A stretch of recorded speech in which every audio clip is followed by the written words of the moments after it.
Accepted the heart of stories. Maybe yes, the deformity in his eardrums. That would be part of the moment.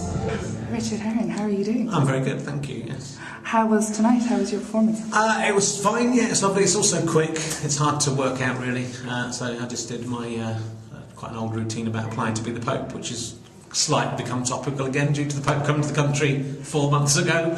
Yeah, you kind of bring these things around again. And how did that application process go? Well, I applied and I sent quite a long letter, a bit longer letter than I read out, and they didn't reply.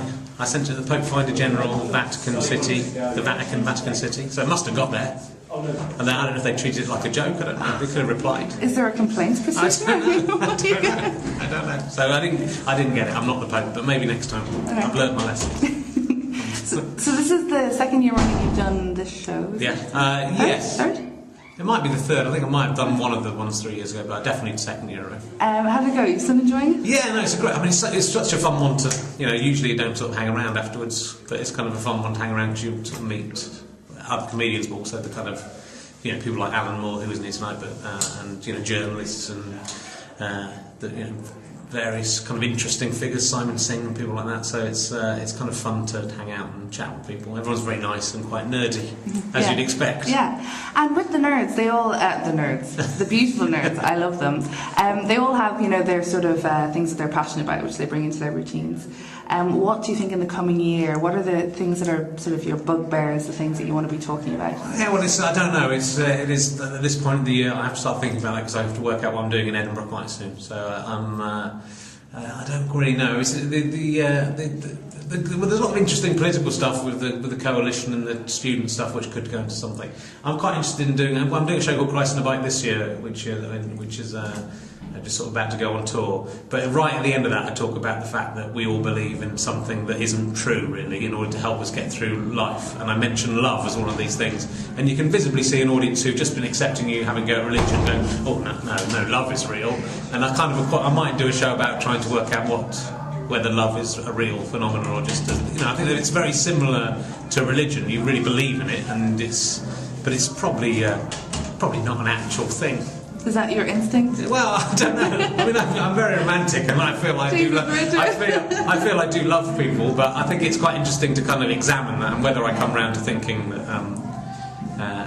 that it is a real thing or not. But I think it's certainly it's a construct. A lot of things that are great are constructs because we're animals and we're anything about civilization. Democracy is a construct. Equality is a construct. It's not an actual thing that exists. So it's kind of quite interesting to examine that. Whether you come out, but I do it. I'm an atheist. I've done a show about Jesus, and I come out saying I think it's kind of all right to believe in Jesus, really. So usually I kind of come out quite thoughtful and not too extreme. So I imagine love will survive my assault if I do that. But it's fun to be cynical about things people believe in. Absolutely, sounds great.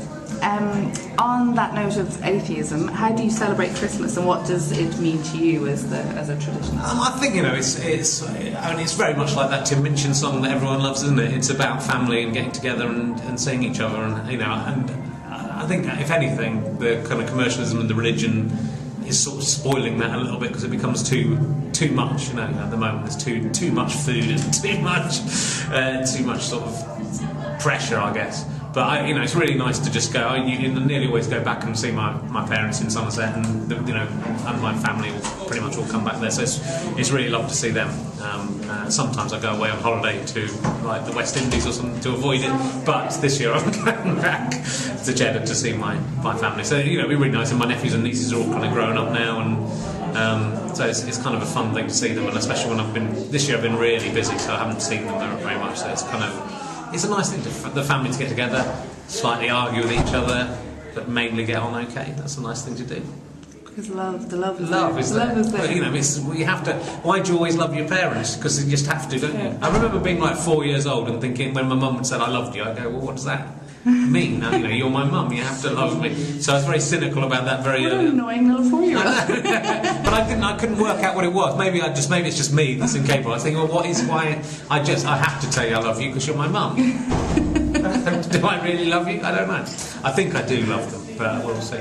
It's worth asking. Imagine if I destroy love and there's no religion, no love. What will happen? What will happen? I mean, this time next year there might you know. We'll all just be having sex in the streets. It'll be good because we won't. But there'll be no love, no commitments. Listen, no go relationships. forth and write that down. Happy Christmas. And you. Thank you.